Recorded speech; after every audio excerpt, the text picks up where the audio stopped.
지금으로부터 500년 전에 유럽 대륙에서 종교개혁의 불길이 타오르기 시작했습니다. 로마 카톨릭의 잘못된 교리에 반대해서 오직 성경으로 돌아가자, 성경 안에서만 참된 교리를 세워나가자 하는 것이었죠. 그 주역이 독일의 마틴 루터였고, 또 스위스에는 이 쯔빙글리라는 이 사람이 이제 합세를 하게 됩니다. 그래서 이제 그 종교개혁의 불길이 유럽 대륙 전체로 퍼져나가는데, 영국에도 이 종교개혁이 이제 시작을 하게 됩니다. 영국 종교개혁의 기수는 토마스 크랜머라는 사람이에요. 이 사람이 이제 루터의 가르침에 동의하죠. 루터의 가르침에 동조하면서 이 영국이 카톨릭과의 관계를 끊는데 이제 공헌을 합니다. 그래서 이제 그 이후에 적극적으로 영국의 종교개혁을 이루어 나가요. 그런데 이제 영국에 이제 메리 여왕이 이제 등극하면서 상황이 급변해 버립니다. 왜냐하면 이 메리 여왕은 카톨릭 신자였거든요. 그래서 이제 개신교를 박해하고, 그리고 이제 여러 개신교 지도자들을 잡아다가 화형을 시켜요. 토마스 크랜마의 이 동지들도 잡혀다가 이제 화형을 당합니다. 그 광경을 크랜마가 다 목도를 해요. 크랜마도 이제 잡혔죠. 3년 동안 고문과 협박에 시달립니다. 이제 아마도 이제 이렇게 생각을 했겠죠. 이 크랜머만 이제 넘어뜨리면 이제 영국에서 개신교는 이제 일어날 수 없겠다. 이제 아마 이제 그런 생각을 이 핍박자들이 하지 않았겠습니까? 이제 그래서 크랜머에게 제안을 합니다. 너가 개신교 신앙을 처리하기만 한다면 예전의 지위를, 캔터베리 대주교였는데 예전의 지위를 회복시켜주고 이전보다 더 여왕의 호의를 얻게 될 거다. 이제 이러면서 이제 회유를 하는 거예요. 근데 이제 그때 토마스 크랜마가 거기에 넘어져 버립니다. 뭐 동지들이 화형당하는 걸 봤는데 얼마나 두렵겠어요. 그리고 오랜 기간 동안 자기도 고문당하고 또 회유당하니까 이제 마음이 약해질 대로 약해진 거죠. 그래서 크랜마가 거기에 그만 넘어가 버려요. 그리고 이제 종교개혁을 반대하는 문서에 서명을 합니다. 전 캔터베리 주교인 나 토마스 크랜마는 루터와 쯔빙글리가 버려놓은 온갖 형태의 이단들과 오류들은 물론이거니와 건전하고 참된 교회에 역행하는 다른 모든 가르침들은 진정으로 거부하고 혐오하고 증오하는 바입니다. 그리고 이제 로마 교황이야말로 지상교회의 머리고 그리스도의 대리자라, 이제 이렇게 이야기하면서 그 문서에 이제 서명을 하는 거예요. 그러니까 이제 이 토마스 크랜머는 풀려납니다. 다시 이제 강단에 설 수 있게 됐어요. 목숨을 부지하기 위해서 자기의 믿음, 자기의 신앙, 참된 성경의 가르침을 놓아버린 거예요. 근데 그러니까 풀려났는데도 그 마음이 어때요? 그 마음이 아마도 무너져 있을 거예요. 목숨을 부지하기 위해서 이 신앙을 팔아넘겼다는 것이 얼마나 그의 마음을 아프고 또 후벼 팠겠습니까? 그래서 이제 풀려나서 처음 설교단에 이제 올랐어요. 그런데 그 설교의 말미에 크랜마가 이렇게 고백을 합니다. 지금 난 여기서 그 글, 자기가 서명한 글 있잖아요. 그 글을 부인하고 거부하는 바입니다. 그것은 진리와 상반되는 것입니다. 거기에 쓰인 것들은 죽음이 무서워서 행여나 목숨을 건질까 해서 썼던 것입니다. 아니 이러다가 다시 잡혀서 화형에 처하면 어떡하려고 지금 이렇게 얘기하는 거예요? 그런데 크랜마는 이제는 각오가 돼 있어요. 계속해서 설교합니다. 내 마음과 어긋나는 글을 쓴 대가로 내 손을 가장 먼저 처벌하겠습니다. 내가 불에 다가가면 내 손을 제일 먼저 불태워 버리겠습니다. 라고 그렇게 설교해요. 그러면서 로마 카톨릭 교리는 거짓 교리요, 로마 교황은 적그리스도라고 선언해 버립니다. 그러니까 이제 반대자들이 끌어내리죠. 끌어내려서 다시 잡혀 들어가고 회유와 협박을 하지만 이제 넘어가지 않아요. 그래서 결국 화형대로 올라가는데 그가 설교단에서 했던 말처럼 오른손을 들어서 제일 먼저 그 타오르는 불길 속으로 가져갑니다. 그리고 숫덩이가 될 때까지 그 오른손을 거둬들이지 않아요. 이렇게 영국의 종교개혁이 계속 이어질 수 있었던 거예요. 어느 누가 이 토마스 크랜마의 일화를 두고 이런 글을 썼습니다. 토마스 크랜마도 한때 대제사장의 뜰에 앉아 불을 쬐던 사람이었습니다. 오늘 말씀 보면 크렘마보다 1500년 전에 그같이 부인하고 배신의 길을 걸었던 사람을 우리가 만날 수 있습니다. 베드로죠. 예수님께서 대제사장들이 보낸 군병들에게 잡혀가셨을 때 제자들이 모두 다 예수님을 버리고 도망가 버리죠. 예수님이 이제 죽으시기 하루 전의 일이에요. 베드로 역시 도망을 갑니다. 그런데 이제 무슨 마음에서인지 예수님을 다시금 멀찍이 따라서 대제사장의 뜰 안으로, 잡히셨던 그 뜰 안으로 따라 들어갑니다. 마치 제자가 아닌 척하고 들어간 거죠. 마가복음 14장 54절 보니까 베드로가 예수를 멀찍이 따라 대제사장의 집들 안까지 들어가서 아랫사람들과 함께 앉아 불을 쬐더라. 어떤 마음으로 들어갔을까요? 아마 주와 함께라면 나는 죽을지언정 주를 부인하지 않겠다 이렇게 얘기했잖아요. 그러니까 자기가 그렇게 말했던 결심 때문에서라도 어쩌면 뒤따라 들어가인 걸 수도 있고요. 혹시 그게 아니라면 지금 너무 당황스러운 거예요. 자기가 지금 평생 따랐던, 인생을 걸고 따랐던 예수님이 아무런 저항 없이 지금 끌려 들어가는 거예요. 아니 도대체 이게 어떻게 된 일이야? 이 일이 어떻게 될 것인가? 내 인생은 그럼 어떻게 될 것인가? 라고 하는 그런 마음으로 이 일의 결말을 보기 위해서 어쩌면 따라 들어간 걸 수도 있어요. 어쨌든지 간에 베드로는 따라 들어갑니다. 그래서 그 불을 쬐요. 그런데 여기서 문제가 터지죠.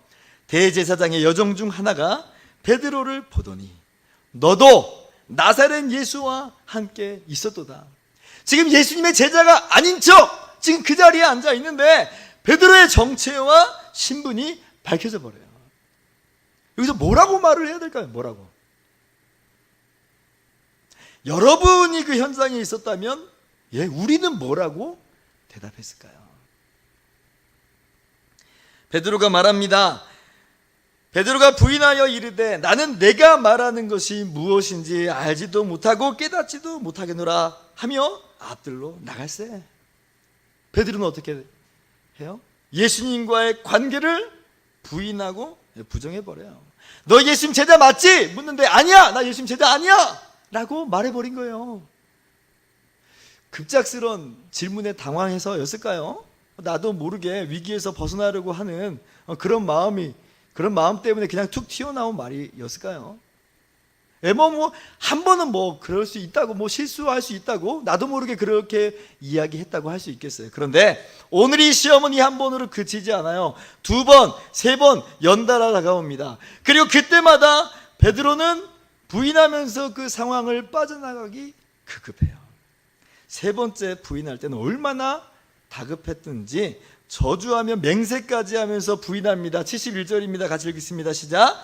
그러나 베드로가 저주하며 맹세하되 나는 너희가 말하는 이 사람을 알지 못하노라 하니. 아니 불과 몇 시간 전에 주님과 함께라면 죽을지언정 나는 주님을 부인하지 않겠습니다 했던 베드로인데 아니 어떻게 이럴 수 있었을까? 이쯤 되면 베드로가 지금 예수님을 부인한 것은 단순히 그냥 한 번의 실수였다든지 어떤 당황했다고만 그렇게 넘어갈 성질의 것이 아니에요. 베드로는 스스로 그 결심 지키지 못하고 있는 거예요. 정말 예수님을 부인하고 말았던 거예요. 2번째, 3번째는 그래도 정신 차리고 맞아! 그래서 라고 그래야 되는 거 아니에요? 그런데 죽음의 그 위협 앞에 베드로는 굴복하고 말아버립니다. 저주하며 맹세했다는 말을 이해하는 방식은 2가지입니다. 먼저는 자신을 그 자리에 넣는 그런 방식일 수 있어요. 즉 만약 내가 저 사람의 제자라면 하나님이 내게 벌을 내리시고 또 내리시기를 원한다 이렇게 말할 수 있어요. 구약에서 그런 표현들을 종종 만나봐요. 자신을 그 저주 속으로 몰아넣는 거죠. 아니면 예수님을 직접 저주하고 부인했을 수 있습니다. 이를테면 아니 내가 저런 저주받을 이 거짓 선지자, 지금 예수님이 거짓 선지자로 지금 모함받아 지금 사형 선고를 받는 현장이니까 내가 저 저주받을 거짓 선지자, 저 흉악한 사기꾼 같은 사람하고 한통속이란 말입니까? 라고 하면서 예수님을 저주하는 것일 수도 있어요. 오늘 본문의 뉘앙스는 그런 것도 담아내고 있어요. 어느 쪽이든 지금 베드로의 믿음은 와르르 무너져 버린 거예요. 저주하며 맹세까지 하면서, 그렇게 해서 위기에서는 벗어났지만, 그래서 목숨은 부지할 수 있었을지 모르지만 주님과의 관계는 이미 산산조각 난 거예요. 저주하면서 부인까지 한 사람에게 무엇을 기대할 수 있겠어요? 예수님께서 이렇게 말씀하신 적이 있습니다. 마태복음 10장 33절 보면, 누구든지 사람들 앞에서 나를 부인하면 나도 하늘에 계신 내 아버지 앞에서 그를 부인하리라. 너가 사람들 앞에서 나를 시인하면 나도 아버지 앞에서 시인하겠다. 너가 사람들 앞에서 나를 부인하면 나도 하늘 아버지 앞에서 그를 부인하리라. 그렇다면 지금 한 번도 아니고 3번이나, 그것도 저주하며 맹세까지 하면서 예수님을 부인했던 베드로는 주님께 버림받아도 할 말이 없는 거예요. 여기서 무슨 변명을 할 수 있겠어요? 유구무원이죠. 영원한 멸망과 어둠 속으로 던져진다 하여도 사실 전혀 뭐라 할 것 없는 그런 비참한 실패자의 모습, 이것이 바로 오늘 베드로의 모습이에요. 그렇게 베드로가 비참하게 실패하여 예수님을 3번이나 부인할 때 닭이 2번째 웁니다. 새벽을 알리는 평범한 닭 울음소리죠. 그런데 그 닭 울음소리가 들릴 때 베드로의 영혼은 뒤흔들어집니다. 정신이 번뜩 드는 거예요. 왜냐하면 예수님께서 이렇게 말씀하신 적이 있어요. 몇 시간 전에 하신 말씀이에요. 마가복음 14장 30절입니다. 읽어봅시다. 시작. 예수께서 이르시되 오늘 이 밤 닭이 2번 울기 전에 내가 3번 나를 부인하리라. 닭이 우는 그 소리와 함께 예수님의 음성이 기억이 납니다. 닭이 2번 울기 전에 네가 나를 3번 부인하리라. 이미 모든 것을 아시는 예수님께서 베드로가 저지를 일을 말씀하신 거예요. 그러니까 베드로가 이 말씀이 기억이 나면서 그래서 밖에 나가서 대성통곡을 합니다. 마태복음과 누가복음을 보면 심히 통곡했다, 그렇게 이야기를 해요. 여러분 왜 울었을까요? 베드로가 왜 울었을까요? 닭 울음소리와 함께 자신의 죄악과 부끄러운 모습이 드러나니까 그래서 너무나 부끄럽고 한심해서 울었을까요? 예, 아마 그런 자책하는 마음으로 땅에 쓰러져서 가슴을 쥐어뜯으면서 내가 왜 그랬을까? 내가 왜 그랬을까? 하면서 후회하면서 울었을 거예요. 얼마나 한심하겠어요. 얼마나 한심하겠어요. 내 결심과 내 결단이라는 게 이것밖에 안 되는 거였구나 하면서 가슴을 두들기면서 아마 울었겠죠. 그러나 이 베드로의 통곡에는 그런 후회와 한탄만 있었던 것은 아니었던 것처럼 보여요. 왜냐하면 나중에 예수님께서 십자가에서 죽으신 이후에도 베드로는 누구하고 함께 있냐면 여전히 다른 제자들과 함께 있는 것을 보면 알 수가 있어요. 얘 만약에 그냥 후회 정도였다면 그냥 엎질러진 물이잖아요. 어떻게 죽어 담을 수 없잖아요. 그냥 자포자기하면서 내가 주님 부인해버렸으니 주님도 나를 부인하시겠구나 하면서 그냥 주님 영원 떠나버리고 말았겠죠. 어떻게 감히 다른 제자들과 함께 천연덕스럽게 모여있을 수 있겠어요? 다른 사람 볼 면목이 없어서 그냥 아무도 모르게 고향 땅으로 돌아가서, 아니면 가룟 유다가 그랬던 것처럼 스스로 목매어 자결 하든지 아마 그러지 않았겠어요. 그런데 베드로는 계속 다른 제자들과 함께 자리하고 있더라. 그래서 이 베드로의 통곡은 단순히 후회만 있었던 것이 아님을 우리는 알 수가 있어요. 그러면 도대체 그 눈물에는 후회가 분명히 있었겠지만 그것 외에 또 어떤 다른 의미가 있었을까요? 예, 그 눈물에는 또 다른 의미가 있어요. 누가복음 22장으로 한번 가보세요. 자, 거기에도 베드로가 조금 있으면 3번 나를 부인할 거라고 예수님이 말씀하시는 장면이 나와요. 근데 그때 그 직전에 예수님이 어떻게 말씀하시냐면 31절에 시몬아 시몬아 보라, 사탄이 너희를 밀가부르듯이 하려고 요구하였으나 32절 같이요. 그러나 내가 너를 위하여 내 믿음이 떨어지지 않기를 기도하였노니 너는 돌이킨 후에 내 형제를 굳게 하라, 이렇게 말씀하시는 거예요. 이게 무슨 말씀이에요? 예수님이 부인할 것을 말씀하시면서 그 말씀과 더불어 그럼에도 불구하고 내가 너를 놓지 않았다, 내가 너를 놓지 않겠다라고 말씀하시는 주님의 말씀이 바로 이 말씀이에요. 너는 나를 배반할 것이지만 나는 너를 절대 포기하지 않아. 그러니 너도 포기하지 마, 체념하지 마. 돌이켜서 내 형제를 굳게 하라. 닭이 우는 그 순간에 이 말씀이 베드로의 뇌리에 주마등처럼 스쳐 지나가는 거예요. 뭐예요? 예수님의 그 은혜와 긍휼의 음성이 그 닭 울음소리에 함께 묻어서 들려오는 거예요.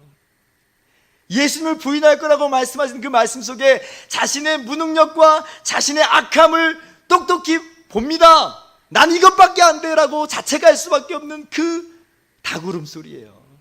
그런데 그 말씀 이전에 하셨던, 그 말씀 바로 직전에 하셨던 그 말씀,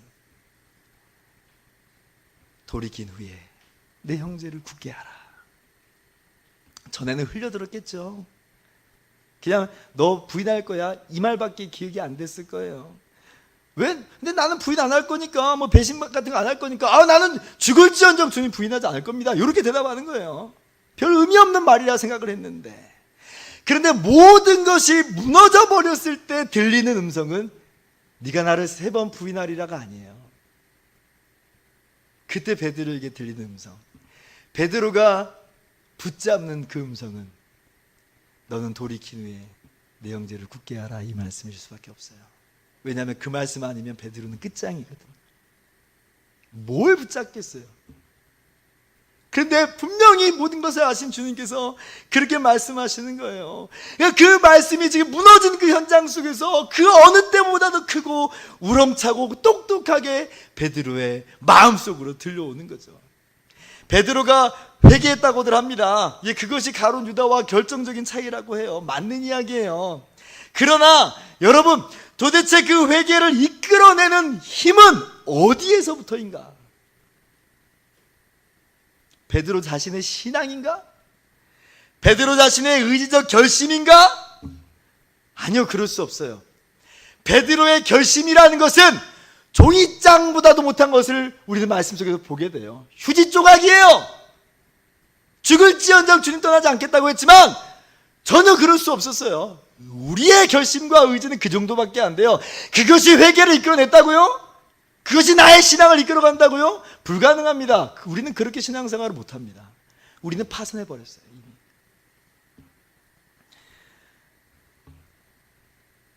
그저 나는 회개했어 라고 스스로 하는 것은 자기 위로밖에 안 돼요. 만약에 우리가 회개했다고 해도요, 예수님이 내가 전에 말했잖아, 너 나를 부인하면 나도 하나님 앞에서 부인한다고, 그렇게 주님 말씀하셨다면요, 아무리 그가 가슴을 찢고 머리를 쥐어뜯으면서 회개한다 한들 그것이 무슨 의미가 있겠어요? 회개를 일으키는 힘은 자기 안에 있을 수가 없어요. 아무리 회개해봤자 그것은 자기 최면밖에 안 되니까. 그런데 주님이 정말 놀라운 말씀을 하시는 거예요. 내가 너를 위해 기도했다. 내 믿음이 무너져 내리고 신앙을 부인해버리기까지 하겠지만 너는 돌이킨 후에 내 형제를 굳게 하라 하시면서 무너진 믿음을 주님께서 다시 일으켜 세워주시는 거예요. 그렇기 때문에 베드로의 믿음은 베드로가 다시 일으킨 게 아니에요. 베드로의 회개는 베드로가 스스로 일으킨 게 아니에요. 그것은 측량할 수 없는, 변함이 없는, 절대로 우리를 포기하지 않는다 말씀하시는 주님이 친히 일으켜 세워주신 거예요. 베드로의 눈물, 분명히 후회와 한숨의 눈물이죠. 자신의 죄악과 무기력을 뼈저리게 느끼는 죄인의 눈물이에요. 그러나 그 눈물 안에는 그럼에도 불구하고 정죄하지 않으시고 포기하지 않으시는 하나님의 은혜와 긍휼에 대한 몸둘 바 모르는 깨달음의 눈물이에요. 나는 이것밖에 안 되는데 주님 그래도 나를 붙잡고 계시는군요. 여러분, 오늘 이 말씀을 통해서 변함없는, 끊어지지 않는 주님의 십자가의 사랑을 깨달으시기를 바랍니다. 로마서 5장 8절 말씀이에요. 우리가 아직 죄인 되었을 때에 그리스도께서 우리를 위하여 죽으심으로 하나님께서 우리에 대한 자신의 사랑을 확증하셨느니라. 한 번, 두 번 넘어져 버렸다고 포기하지 마세요. 우리 주님은 여러분을 포기하지 않으십니다. 십자가가 바로 그 대답이에요. 절대로 포기하지 않는다는 주님의 우렁찬 말씀이 십자가예요. 로마서 8장 34절입니다. 같이 한번 읽어봅시다. 누가 정죄하리요? 죽으실 뿐 아니라 다시 살아나신 이는 그리스도 예수시니 그는 하나님 우편에 계신 자요 우리를 위하여 간구하시는 자시니라. 누가 우리를 그리스도의 사랑에서 끊으리요? 아멘. 이 예수님이 크랜머가 만난 예수님이요. 주님을 3번이나 부인하고 저주하며 맹세까지 했던 베드로가 만난 우리 주님이세요. 결국 크랜머는 돌이킨 후에 화형대로 갑니다. 형제들을 굳게 합니다.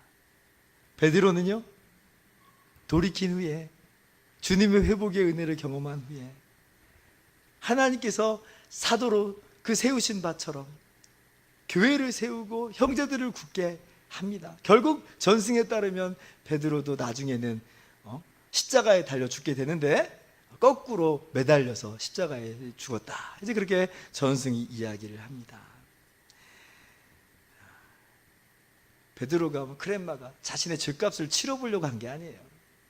그렇게 해가지고 어떻게 하든지 상쇄시켜 보려고 한 게 아니에요. 이미 끝장난 사람인데 뭘 상쇄할 게 있고 뭐 치룰 게 있겠어요. 그저 말할 수 없이 은혜를 주시는 바 그 긍휼의 하나님, 그 은혜에 감사해서 나 같은 죄인 살려주신 게 너무나 고마워서 그래서 그 길을 기꺼이 걸어가는 거예요. 여러분을 포기하지 않는 그 하나님의 사랑을 깨닫고 누리면서 여러분도 그 은혜를 힘입어 돌이킨 후에 형제들을 굳게 세워나가시는 그러한 삶을 살아가시는 저와 여러분 모두 되기를 주님의 이름으로 축원합니다. 기도하겠습니다.